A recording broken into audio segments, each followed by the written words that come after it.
to Paleo Eric's presentation of Balaam's ass. Take it away, Eric.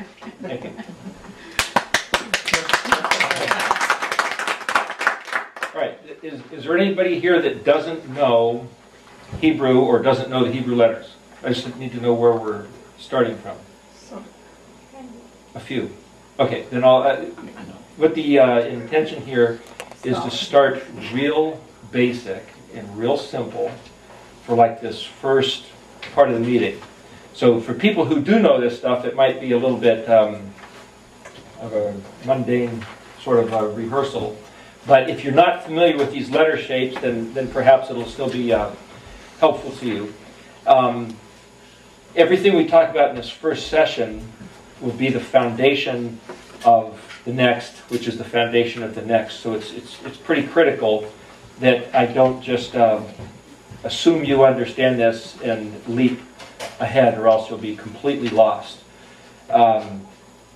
The objective of this particular meeting is hopefully to give everyone, you and whoever watches this tape, the mechanism of using the interpretation of these letters to translate word in the scripture, though you don't know Hebrew.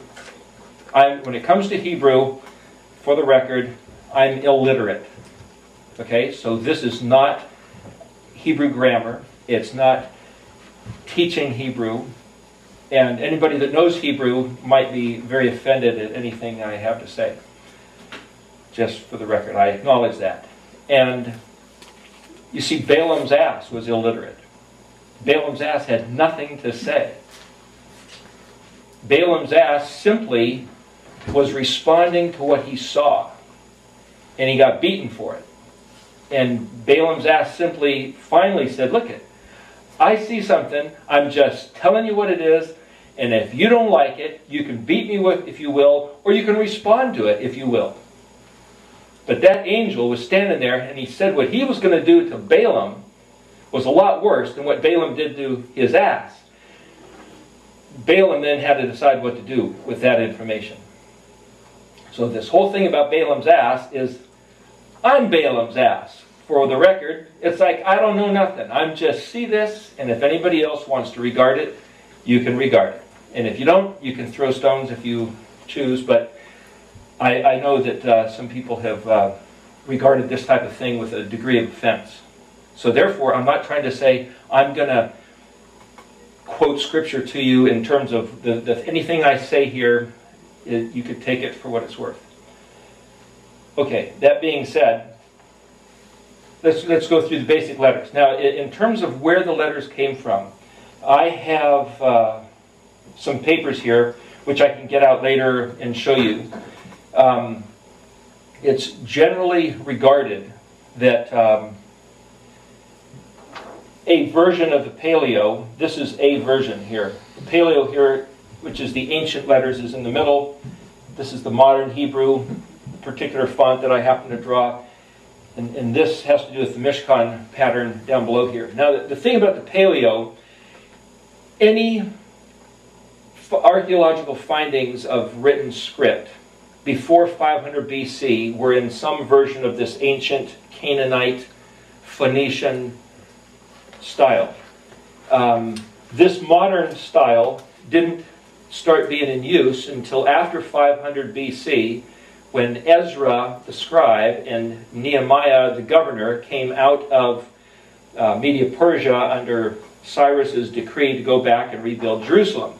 Now, when the Yehudim were conquered by Babylon and went into captivity 70 years previously, nobody had this style of writing. But when they came out of Babylon, they had this style of writing. Ezra, from my understanding, wrote the Torah, the scriptures, and had other scribes write it, and it was in this modern style. So the question is, where did it come from? Well, I was talking to one person who suggested that when the finger of the Almighty wrote on the tables of stone on Mount Sinai, it was in this letter style. And then somehow it must have gotten lost, because this is the authorized version. So if it got lost, being at the time of David, which was about 1000 BC, it was about 1500 BC that was the time of Moses, basically, that somehow between 1500 BC and 1000 BC, this style must have gotten lost, and it started being that. Well, now, why would that happen? Moses got the writing from the Almighty, and he wrote stuff down, but yet he had been in Egypt. Did he write in Egyptian letters, or was he given this authorized version? And he wrote Torah scrolls. He wrote 12 of them and gave them to the leaders of the tribes of Israel. It says in Deuteronomy, I believe. And then somehow they changed all the Torah scrolls to be written like this, because I brought one copy of a page from the book of Leviticus, from the Dead Sea Scrolls, and it's written in Paleo. And it's like, well, what happened? How did this get lost, and then at the time of Ezra it comes back to this? Well, this is also known as the Chaldean flame letters, or the Aramaic font. And Aramaic is from the area of Syria, which is also Assyria. And you go, well, now why would the Holy Writ be called Aramaic or Assyrian or Chaldean? Chaldean, where the Magi, or where the word magician comes from, the ones, the astrologers, the ones who are kind of like what we would call magic arts. Why would they be using this letter style? Well, to make a long story short, what I think happened, questioning who would have had the audacity or the authority to have changed this letter style into that one at 1500 era BC. I mean, why would they do that? But who would have changed this letter style to that letter style? Well, if we look at Daniel 12, an angel shows up and talks to Daniel. Now, Daniel, at this point, this is the last chapter of the book of Daniel, he is the chief Magi, the chief Chaldean. And an angel shows up and tells him, hide the words and seal the book until the time of the end. That's the English translation. So, depending on what the word for hide and seal is, I project that Daniel was told to change something about the words to make them imperceptible. So you don't know what they mean. Now you could say, why in the world would Daniel be told to do that? Well, that's another part of the study. But anyway, my hypothesis is that Daniel changed this letter style to this letter style, and in so doing made the understanding of the words and letters to be stopped, closed up, sealed, neutralized, so that they could not be determined what was really meant, which has persisted until now. And so what I'm trying to propose by this talk here is the unsealing, the unstopping, the unneutralizing of these words, which is a pretty big deal, if that's true. So if what I'm presenting is actually the undoing of what Daniel said, then the phrase, until the time of the end, in which case it says, well, they will be sealed and stopped up and neutralized until then you could say, well, what happens then? Well, that's another part of the story, but if this is that occasion of until, then this stuff is pretty significant. So the reason for doing this is to simply say, well, it's not then to say, what does it say? And that's the big mystery, but it's like, what's the ramifications of that? What the ramifications are, then you can take this mechanism of knowing what the letters mean to know what the words mean in order to do what the words say. And if you do what the words say, something should happen. In other words, knowing these letters is a tool. But it's the use of the tool, which is the important thing. It's not just to say, yep, I got the tool, or yep, I know how to use the tool. I mean, if you have a hammer, you can say, this is great. I mean, you can go down to the local lumber yard, and there's some hammers that cost $200 made out of titanium. And it's like, wow, it's an expensive hammer. I don't want to use it. And it's like,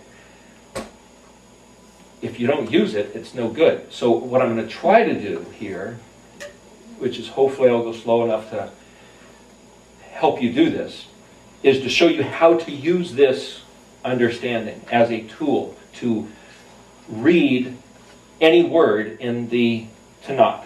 Now, in the Tanakh, I happen to have this one version by Stone edition, and the reason I like this one, this is the, I think they call it the student version. It's kind of small. There's English on one side, and there's modern Hebrew on the other, but it's pretty clear. Carl has a version here, which I find will be a little bit harder to read the letters, and the format's a little different. What I've been doing, as far as I'm concerned at this point in time, this is the benefit of the English. Picture being out on the ocean. Everything is just this huge, vast, empty sea. And what you notice is a buoy or an island. And you go, oh, that buoy tells me where something is. Everything else otherwise looks the same. So the English is like that buoy. The English words and letters simply tell you where something is as a matter of reference. But it's when you put on your gear and you dive down that you find what's under the buoy is the issue. I really don't trust the English much anymore, other than as an indicator where something is. So if you say a certain chapter and verse, that tells you where it is. But it's like, but if you don't know the chapter and verse, it doesn't tell you. But if you say, oh, this is what the verse says, and you go, oh yeah, I remember that, and that's the subject I want to look at, that's like the buoy. But if you don't know the Hebrew, you're trusting what somebody else is telling you it's saying with no way to validate it. Now, if you say, well, look, I'll just get different Bibles. There's at least 100 translations in English. Which one is the authorized one? Well, the KJV, the King James, they were authorized. Well, that's what people say. But I'll tell you, I would think that whoever made Stone's edition probably understands Hebrew better than those translators of King James, I would think. And there's some verses I read in here which look like a whole different verse. Sometimes they don't even match. I mean, at all. It's like, well, now what do you believe? Do you believe KJV or do you believe Stone's? And then it compelled me to sit there and look at the Word and say, well, now, where do they come up with that? And I don't have any mechanism for reading the Word. I could look at Strong's Concordance, but sometimes, you look at Strong's Concordance and they don't even have the right spelling of the word. Or they'll tell you it's based on another word that means another thing, and it's like all of a sudden it's like some words aren't even the same letters. Maybe one or two letters out of half a dozen, and it's like, can I trust this? I don't know. I don't know if I can trust Strong's. I don't know if I can trust the KJV. I don't even know that I can trust the English translation in this to tell me what this says. So it forced me to look at these letters. But I'm illiterate. I don't know what these letters mean. So I have a dictionary. Just for what it's worth, this is an incredible, I think, an incredible dictionary. I've just about worn it out. It's only a couple years old. I've opened this thing thousands of times. Comprehensive Etymological Dictionary of the Hebrew Language for Readers of English by Ernest Klein. It's about $100 and something book.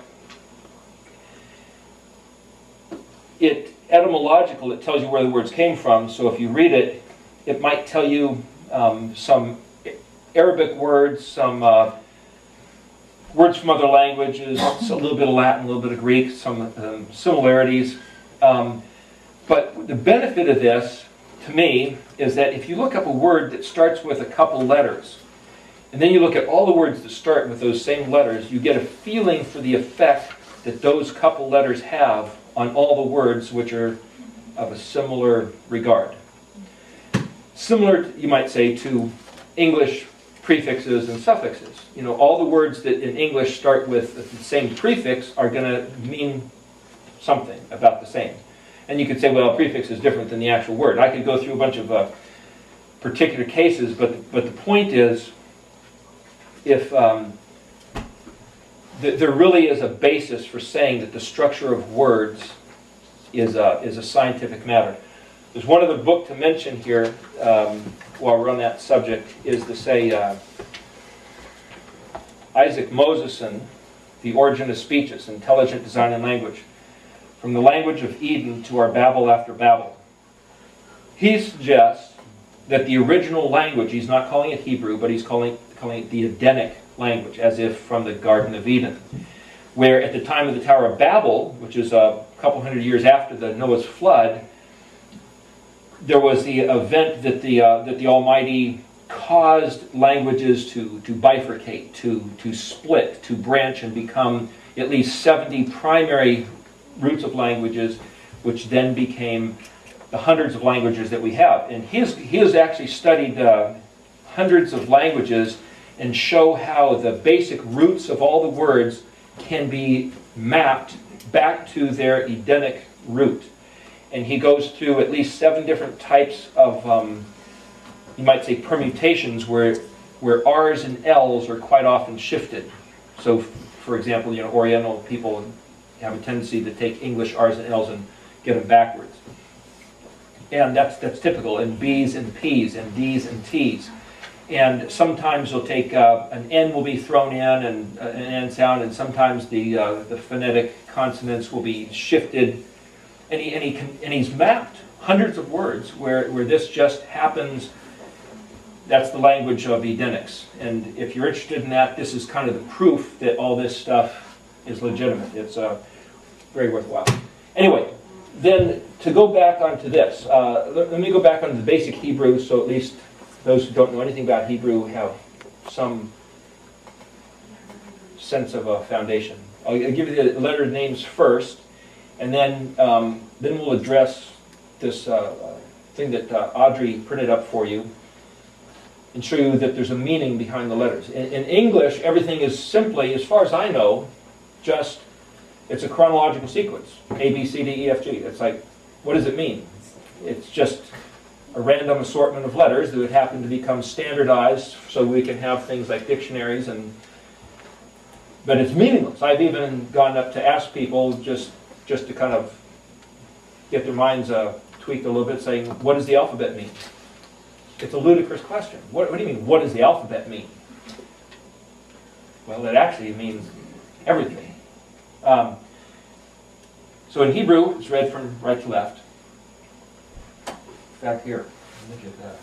Got a little laser pointer here, make it easy. Here.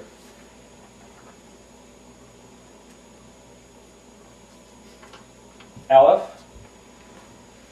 Bet, Gimel, this is the modern Gimel, Paleo, Dalet, Hey, Vav, Zion, Het, Tet, Yod, Kaf, Lamed, Mem, Nun, Samek, Ayin, Pei, Zadi, Kuf, Resh, Sheen, Tav.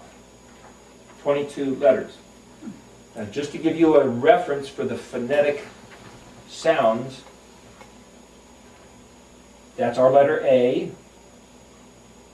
It's the English letter B. That's in the position of the C, but it's actually a G sound, where we get the word camel. In Hebrew is a gimel. You can notice the similarity between the words camel, gimel. D, dalet.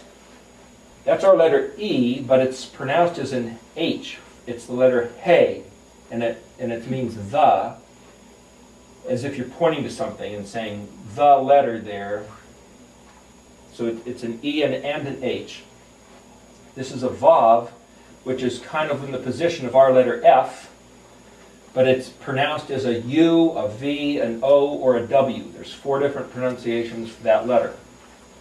Zion is pronounced as a Z, so there's no space for a G. So see, in English they shifted, the G sound is taken from here, so there's no letter C, but that comes out of the K. And so you'll see in English how things got a little scrambled.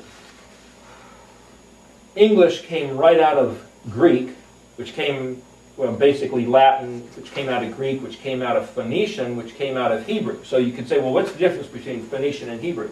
Well, most people think this is Hebrew and this is Phoenician.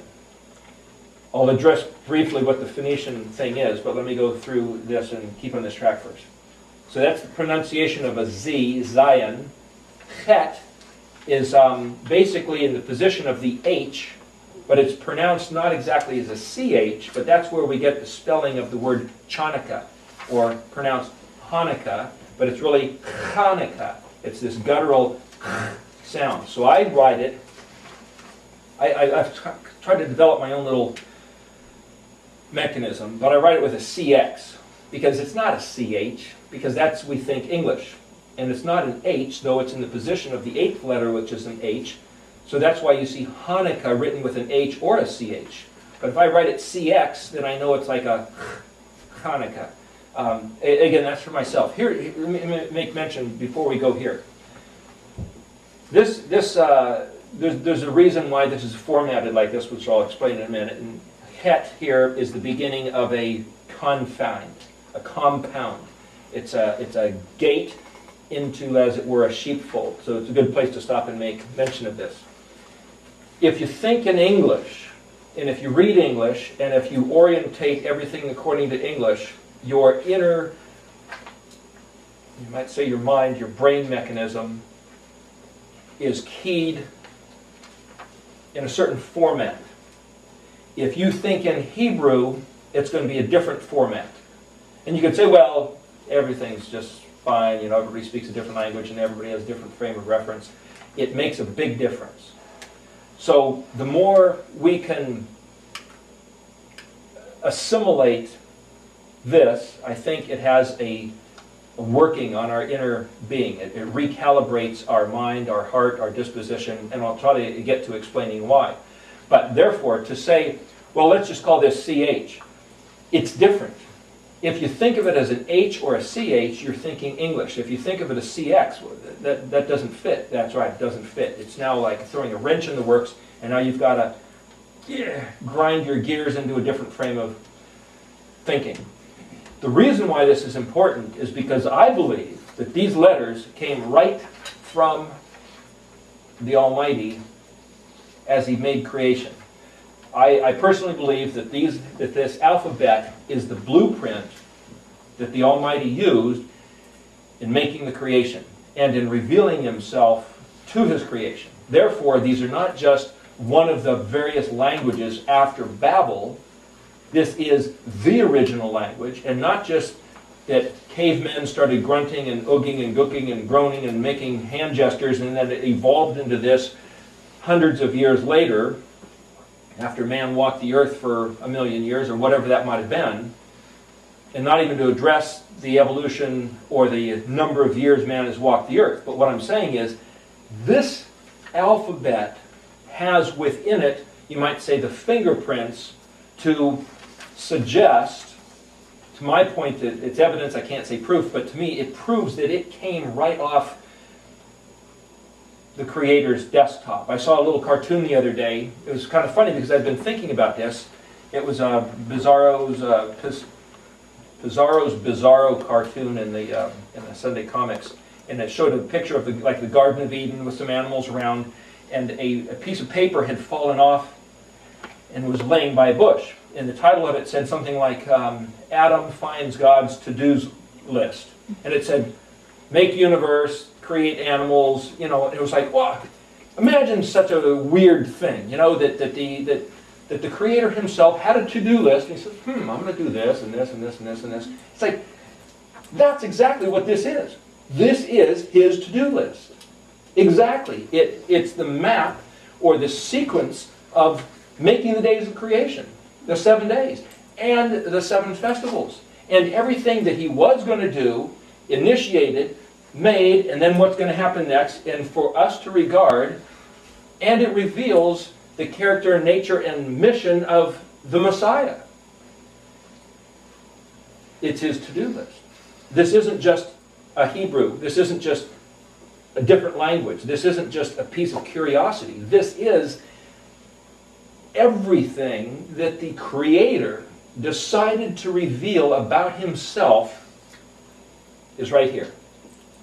It's mutated into Greek, and mutated again into Latin, and yet again into English. And we could say, oh, well, we think we know what it says. But what He actually said is right here. Now, if it's true that this is what He said, or wrote, and this is what came at the circa of 500 BC, then this is a permutation And this would be the original. Now, if I'm wrong, and that, as some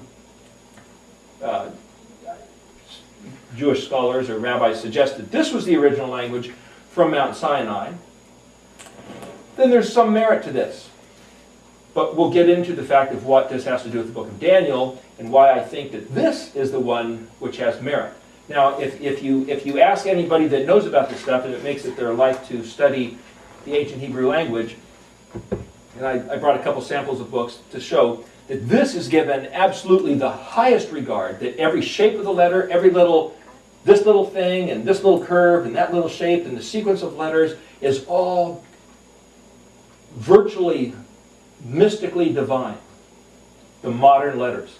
So if Daniel did do that, it was under the impartation of the ability by the angel, or Daniel was just this incredibly brilliant genius, maybe both.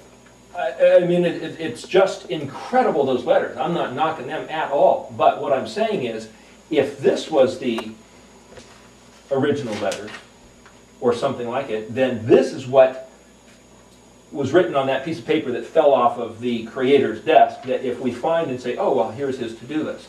So the significance of this, to regard this as a chet, not a H or a CH, is to get out of the English disposition and into saying, what did the Creator tell us about himself? Okay, so this is a het, our letter H. This is a tet, where we get the T sound.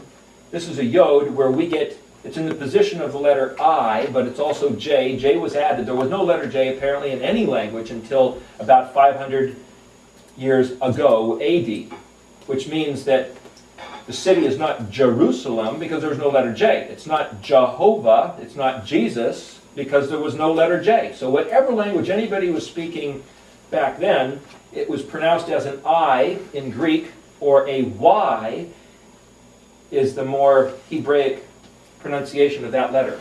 So it's I, Y, or J is where people get those three letters out of there. This is the letter K. That's the letter L, M, N. Now here's a Samic, which is pronounced as an S, and again, that's not in the English, but this is the letter O, and this is the letter P. But it's also the letter pronounced PH, which is the letter F, which should have been over here. So the P and the PH come from the exact same letter. Hence the word Phoenician, spelled with the PH, is where you get the Punic Wars that Carthage fought against Rome. So the Punic is the phonetic, the actual letters PNC in English, which would be the same as PHNC, where you get Phoenician. Punic, Phoenician, only the P and the PH have twisted and the hard C and the soft C have twisted, but that's where you're looking at the structure. I didn't know that until a short while ago. For years I didn't know that. Anyway, this is the letter Zadi, where it's actually pronounced as a TZ or a TS. Again, it's not in English. Kuf is where we get our letter Q. You can actually kind of see there's the round and the tail sticking out of the Q. R, S, but that's also an SH sound. It's a sheen or a sin, seen, and that's a tav. So there's two letter T sounds. That's a tav, that's a tet. There's two S sounds. That's a Samic, and that's a seen or a sheen. And there's a couple hard K sounds. That's the letter K, and that's the letter Q. So if you think, why do we have that? Why do we have two K sounds? It's confusing. So you might get somebody like Gaddafi, right, the leader of Libya, sometimes you see his name spelled with a Q and sometimes with a K. I mean, which is it? Well, it doesn't matter. It's just English phonetics. In English, it just doesn't matter. So you can see the word Kodesh, like the Ruach HaKodesh. Well, it's spelled sometimes with a K, maybe with a Q.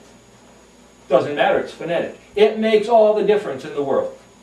Every single Hebrew word is spelled exactly for a reason. The tav is a T sound, so is the tet. So you can say, well, it doesn't matter, whichever one you want, it's just phonetic. Huge difference. It makes all the difference which letter you use. The same with the S, the same with the kuf or the kaf. The kaf is where we get our letter K, and this is the kuf. Now I'll go into the meanings of the letters, which will tell you why, because the way a letter is spelled is what it means. So the word Kadesh, or Kadosh, Ruach HaKadosh, Kadesh, is spelled with the Q, for the Kuf. Okay, now let's address the papers that Audrey made up. Now, just for another brief reference, this is Lou White's book of Fossilized Customs, which I would also say is very good. He has a different cover on it now. But on the back, my first exposure to this sort of stuff was from the back of Lou White's book. He tells you what things mean, but there's a couple little things which I would disagree with, based on my reference of doing other research. One is, he says that the ayin is the Greek equivalent of omega. Well, apparently that's not true. Apparently it's omicron, and that the omega comes at the end. But when I first saw this, I thought, wait a second. I've always read that Jesus said, I'm the Alpha and Omega. That's the first and the last. But the Omega is not last. It's somewhere up here at the equivalent of our letter O, which is just past the middle. So, so I read this and it's like, things don't line up. And because things don't line up upon my study of these things, it has compelled me to look closer and try to find what sense to make out of all this. For some reason, I've just felt compelled to try to make sense of this. So when you find something like that, and you take this for granted that, well, he's researched it, he knows what he's talking about, the omega is the I. Not so. Now, for me to disagree with Lou, maybe it was a typo, maybe he didn't realize it, maybe he didn't know about Omicron, but I've looked at a whole bunch of other lists, and Omega is always at the end, and they've got more letters than just the 22. That's a whole other story. The other thing here, he has Kaf is a bent hand, and that Yod equals hand. Well, from my research, Kaf is an open hand, and that Yod is shaped like this, which is basically a hand grabbing a tool, but it has this Z-shaped lever sort of action. So the bending action is more the Yod. The Kaf is the open palm. Now, you could say, well, what's the big deal? If you don't care, it doesn't matter. But if you start to scrutinize why each letter is used, again, it's a huge deal. Pretty much everything else I have no disagreement about here. However, here's something interesting. Now tell me if you can get a feeling of a story here. I'm going to try to make a point. I'm going to read the words of Lou White's alphabet, and I do not disagree that that's what the letters can mean. But anybody raise your hand if you can get a feeling for what story these letters tell. Ox, house, camel, door, window, hook, weapon, fence, winding, hand, bet hand, goad, water, fish, crop, eye, mouth, hook, needle eye, head, tooth, mark. Anybody get a sense of a story, of an understanding out of that? Let me go through it again. Because this is, if you look at 100 different lists of what these letters mean, this is your basic meaning that you're going to get. This is, I think, the benefit of what Daniel did in changing to this letter style, because remember, he was told by Yahweh's angel, Daniel, the power is put into your hand to hide the words and seal the book. And again, we'll get into the meaning of the words hide and seal and book until the time of the end. So the fact, if you can get anything out of this, or if you can't get anything out of it, good job, Daniel. He did what he was told. Ox, house, camel, door, window, nail, weapon, fence, snake, hand, bent hand, shepherd's goat or shepherd's staff, water, fish, winding or prop, eye, mouth, hunter, or fish hook, sun on the horizon, head, teeth, or fire, mark. Anybody understand the message? Here's another great book if you want to learn this stuff. It's by Frank Seekins, Hebrew Word Pictures. Random page here. He goes through, here's Zadi. He says Zadi means a fish hook. He shows you a couple ancient forms. The modern form says how the word is used in various scriptures and shows you like a fish hook, a Proto-Canaanite, early Hebrew Phoenician, King David's era, Daniel's era, Dead Sea Scrolls, early Aramaic in the time of Yeshua. And then he shows you the Phoenician Hebrew and how it blended into Syriac and Arabic. Here's another one, the Tav, cross, King David, Daniel, Yeshua's time, marker or sign. Shows you various uses. Here's a het, a fence, these various different formats. It's very helpful to get a basic understanding. But it won't tell you a whole lot more than what we just went through.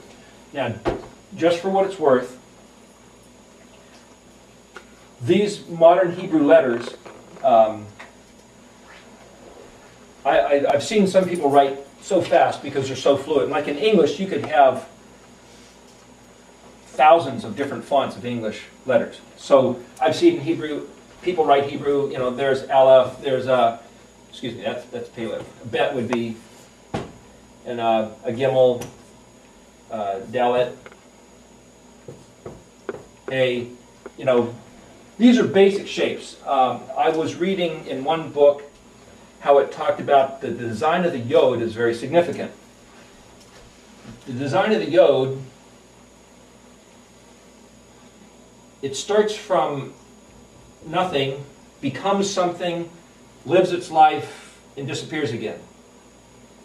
Like it talks about a man's life is like the flower that quickly fades, like a piece of grass, like a puff of wind. It's there, a puff of smoke is there, and then it's gone. That shape of the letter yod is the epitome in the most simplest form of that concept. That's pretty profound. That's incredible. Great job, Daniel. If that's the shape that he came up with, and he took that particular letter, you might say, well, why would Daniel choose that shape for that letter? I mean, this shape could have been for that letter, or that shape for that letter. I mean, why that? Where do they come up with these shapes? There's a certain book, let me see if I have a picture of it here. Well, we can look at it. We can look at it later. I have it. I brought it, but I can't remember the guy's name. Lawrence something. He wrote about the mystical shapes of the modern Hebrew letters, and they'll take every single. For example, they'll take every single letter. He said that the letter Hey.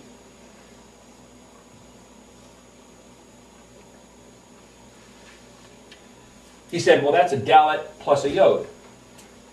And so he then talks about the significance of the fact that the letter Hey is a combination, because he said a Yod is simply, if you take a pen and touch it to a paper, that's a Yod.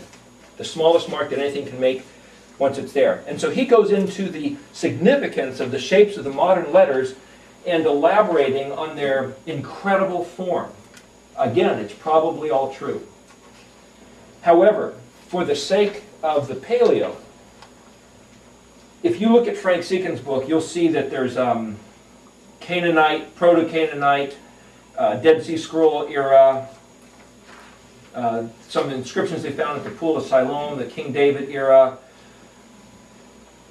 Apparently the first half of the book of Daniel they found written in Paleo, and the second half of Daniel they found written in modern. You could say, well, why is that? I don't know who was responsible for that, but the point is there's all these various types of the Paleo. So what I did here is I took everything I could find regarding the Paleo from Frank Seekins and others, and I tried to find whatever shape was the simplest and purest shape which captured the concept. So within this array, some of these letters, according to Frank Seekins, will be from one era and some from another. But I can't prove to you that anything they found carved on a rock wasn't some graffiti from some teenage kid, like you might find spray painted on the side of a boxcar. It doesn't mean it was the official font. Or it might be some, I think there was one that they said was apparently some school person, like a person who was learning to be a scribe, was scratching out on a rock, practicing his penmanship or his carvingmanship, you know. And so what I'm saying is that there's no way to legitimize the official font of the Paleo. There's a place, and I believe it's Ecclesiastes, where Solomon said that he put his hand to studying science and art and music and botany and letters. And I would think that maybe what Solomon did, based on what I saw, read what he said there, that he, being the wisest man, compiled, you might say, and standardized perhaps a Paleo font. Now, if he did that, maybe at that time there came one that was more in tendency to be used. But so anyway, what I've got here, just so you know, you won't find this particular font anywhere else. It's not Frank Seekins stuff. As a matter of fact, here is a picture that Frank Seekins put out. He actually sent this card around in Monty Judah's, one of his recent news magazines. So here's Frank Seekins' shapes. For example, excuse me, not Frank Seekins, Jeff Benner. Jeff Benner's got a great website. I don't have the internet, I don't have the website, so I'm not aware of all this stuff. But other people have read it and said he's got some wonderful things. I'm not knocking the guy at all, but this is his design. So his Aleph looks like an ox head. His Bet, his Gimel, his Dalet, his Hay,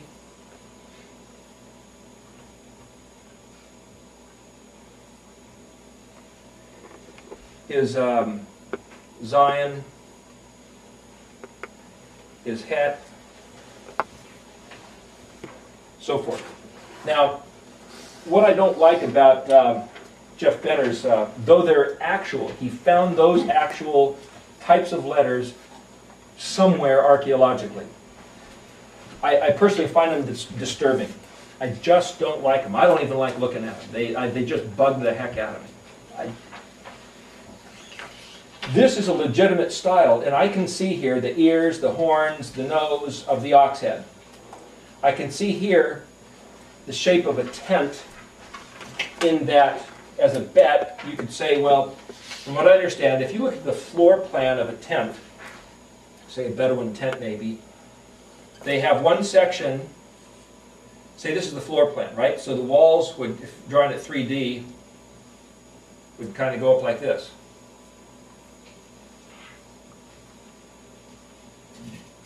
Then you might say you have a covering over it, right? If you can see that. So this is the public section. You walk in here, and this is the private section, otherwise known as my father's house. From what I understand, I can't validate all the information, but that the private section of the tent is the father's place, the man's place, and this is the public section. So you know, we have a story about Abraham sitting in his tent in the cool of the day and talking to the people. Well, he'd be here, but this is his private space, you know, the man's lair, as it were. But the bet then is a picture of that floor plan, the private space, the public space. Bet also, drawn like this, is kind of an embryonic shape. You know, you can picture the little, and most, whether it's human or tadpole or what, most embryos all have that same shape, which is the initiate materialization of life. As far as the Gimel goes, it's where you get the concept of an animal, like a camel, that's a transport vehicle. So if you have a camel with this long neck, right? It's all about the neck. So there's your gimel. Because a gimel's not just a camel, but it's a conduit. The neck of the camel is the conduit where he swallows and breathes. That's a gimel. A gimel is also a roadway. It's the path that the camel walks. So a pipe that stuff flows through is a gimel. A road that you transport cars on is a gimel. That which the camel carries, the object that is being carried, is also a gimel thing. So each letter isn't just that object, it's other stuff that's around that object. So the shape here of the gimel being a camel's neck, as it were, is kind of like, I think it's called Occam's razor, which is the most elegant, which is, they say, the simplest basic design, which is not confusing, which is just fundamentally it, as far as a concept goes. So what I tried to do here in this was take the most fundamental designs, which in their simplicity tell the whole story. So a dallet, for example, is a door, and like this picture here, it also means that which hangs. Well, here we have a door, well, it hangs on hinges, that's to the side, but if you had a teepee or a cave, you might take a skin and tack it up so it hangs, and you pull it aside to walk in. So that which hangs is the door. That's where you come up with a dallet. Okay, and there's the delta in Greek is actually an upside down version of this. And if you look at Frank Seekin's books, you'll see it different shapes. So some people might draw it like that. The delta in Greek is shaped like that. I wrote it like that on purpose because on the one hand, this is kind of like an arrowhead pointing in that direction. You know, the Mogan David, the shield of David, is two dallets interposed. That's a whole other thing. But the dallet stands for the phonetic sound D, and when you spell David in Paleo Hebrew, you'd have a D connected, that's a Vav, to a D. And if you connect two Ds and you have like that, those are two Ds connected, you could say, well, that's the name David. That's just not a Jewish star or a Hebrew symbol or the seal of Solomon, but you could say that in Paleo, that looks like D connected to D. David, because David's name was written like that. There's two ways to write his name. That's Dud, or Dawid, because this is pronounced, the Vav is pronounced as an O, a U, a V, or a W. But sometimes there's no I sound. So if you said Dalet, Vav, Yod, Dalet, that would be more like David. You'll see it written both ways in the scriptures. And the reason why it's written one way or the other is another part of the conversation. Why would sometimes it be spelled this way and sometimes that way? There's the addition of a Yod. If we think of it in English, it's simply phonetic. If you think of the function of the letters, the fact that that Yod is there changes everything, which we'll address.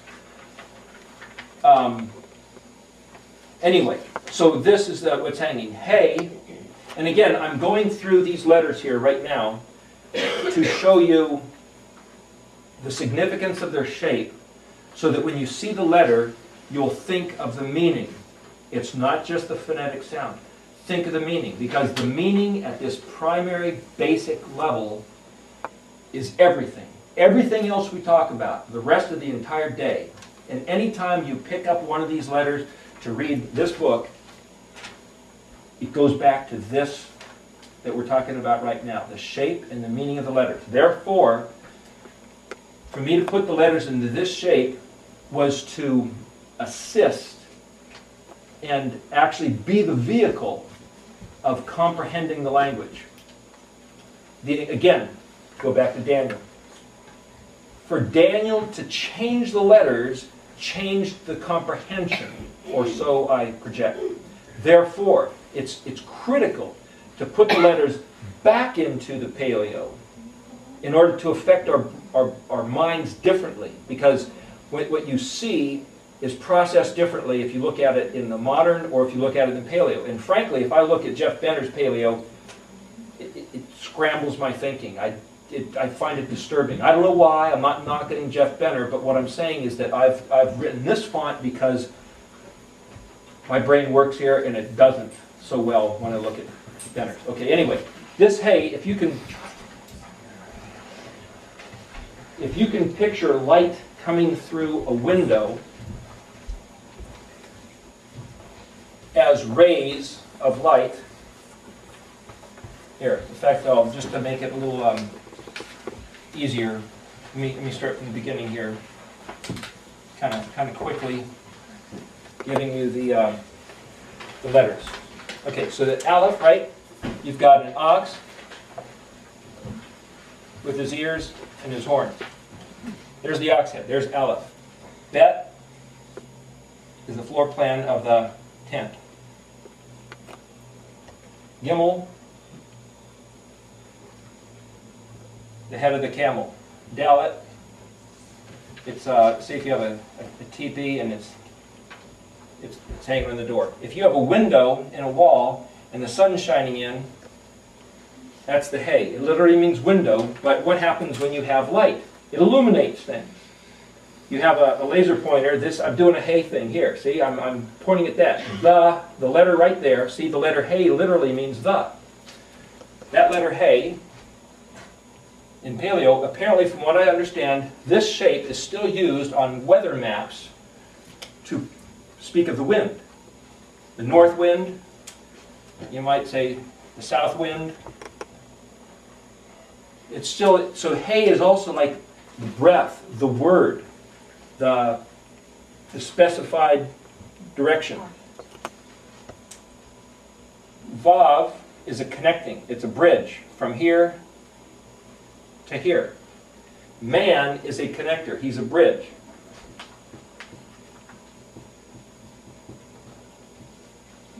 Joining what's here to here, he's also a bridge. Man is the link between, as it were, heaven and earth. Man is the vehicle by which the Almighty works His way and communicates His message. Man is the bridge. Vav doesn't only mean nail or hook, but it also means man. It's the sixth letter, which is why they say the number 6 is the number of a man. Man's, the beast, 666, that's where that comes from.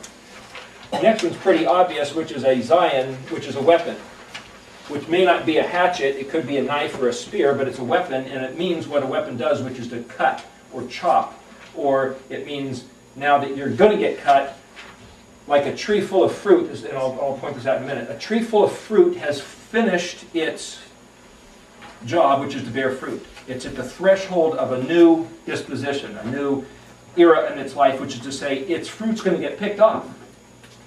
So Zion can mean a tree full of fruit. The next one then, Het, I'll make a reference to something here. The Big Dipper and the Little Dipper of the stars. It's from my understanding, and I have to qualify these things because somebody may say, hey, you're wrong about this and that, but it's my understanding. It's my understanding that the Big Dipper and the Little Dipper were called that because the pioneers coming across the plain said, hey, that looks like a ladle by which we, pick up water and dip it. So they called it the Big Dipper and the Little Dipper, the Big Bear and the Little Dipper. But actually what it's supposed to be is Ursa Major, Ursa Minor, where this is the tail of the bear. But it's like, wait a minute, bears don't have tails, so why is that called the Big Bear and the Little Bear? Somebody stuck that tail on the donkey, as it were. But that's one time you shouldn't believe Balaam's ass, I guess. But the point is, where did that come from? There's another concept that here's a sheepfold, and here's the sheep walking out of the sheepfold. Or here's a sheepfold, and here's the sheep coming back into the sheepfold. Hence, the Big Dipper and Little Dipper is sheep and a sheepfold, and another sheep and a sheepfold. You put those two together, two sheepfolds,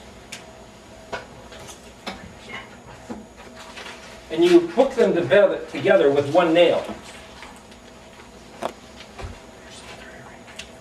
Does that sound familiar to anybody?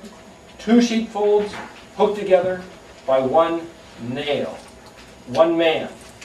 Is that kind of like the two houses of Israel held together by the man, Yeshua, perhaps? The kingdom of Israel, the two houses? Anyway, Ephraim and Yehuda, that's a head. So when I see that picture, I see the two houses, the kingdom given to Israel, held, fixed by the nail, the man nailed. Tet looks like a shield. It also looks like a circle with a tav in it, which is to say an authorized signature, a stamp, a branding iron. It's like, here it is. That's it. So tet means 360 degrees because it's a full circle. In fact, that looks like the modern tet. That's the modern tet. It's a full circle, depending on how you draw it, which is why they say it's something that wraps around. But wait a minute, the psalmic is a winding. But the psalmic is written like that, like a winding. So both the psalmic and the tet look like something which winds around. Well, this is also like the head of a snake and the tail of the snake. So it's like the snake grabbing hold of his own tail. So they'll say, they meaning people who study the language, especially in the modern, will say that the tet is a snake. Well, snakes are evil. Well, that makes tet an evil letter because it's a snake and the devil's a snake. And so because we have these paradigms already established in our mind that this looks like a snake, the devil's a snake, therefore this is the letter that represents the devil. And it happens, if I got this correct, I think it's the one letter that's not written in the Ten Commandments. More proof that it must be the devil letter. I don't agree, I'm just telling you where some of this stuff goes. But that's the concept. You can see the snake, but see, you don't see a snake in paleo. You just see what it means in paleo is if you have a basket which is full of fruit, the basket's completely full, you can't put any more in. What fruit? Well, the fruit that you picked off the tree. The tree here, which was full of fruit, somehow gets picked and ends up in this basket. The relationship between Zion and Tet then is that this is a tree full of fruit, this is a basket of picked fruit, and somehow in this process it lost its fruit. That's part of another story. But anyway, Tet. Yod, the hand, grabbing a tool, an arm. We're down to 4 minutes here, so I'm going to try to go 3 minutes. I'm trying to go a little quickly, but I'm not going to race through this, actually. I want you to get this. Yod is the working hand. Kaf, in paleo, can be written like that, with 2 fingers. Or to make it easy, sometimes I write it like that because it's easier. But if you try to carve that into a piece of wood, the grain of the wood goes nuts. It just doesn't work. So what some people do is they do that. Well, that became our letter K. But if you see that written like that, it's still the idea of, or it might be written like that. That's still the idea of the open hand. But that's our letter Kaf. So again, Lamed, you can see our letter L, it's like a shepherd's staff. If you remember on vaudeville, they had this hook, right? You either put the hook around it and pull, or you can poke with the other end. So Lamed means push and pull. Mem looks like our letter M. It's like a wave of water. So it's like this water coming in. And I'll stop here at the letter Nun. Nun kind of looks like a lightning bolt, but it's the shape of a fish's tail. If a fish is sitting in the water and you startle it, it kicks its tail and it starts moving. So noon is what lives in the mem. So the mem then is the environment, and the noon is the living thing within the environment. So the mem, though it looks like this chaotic force, it's not a static environment.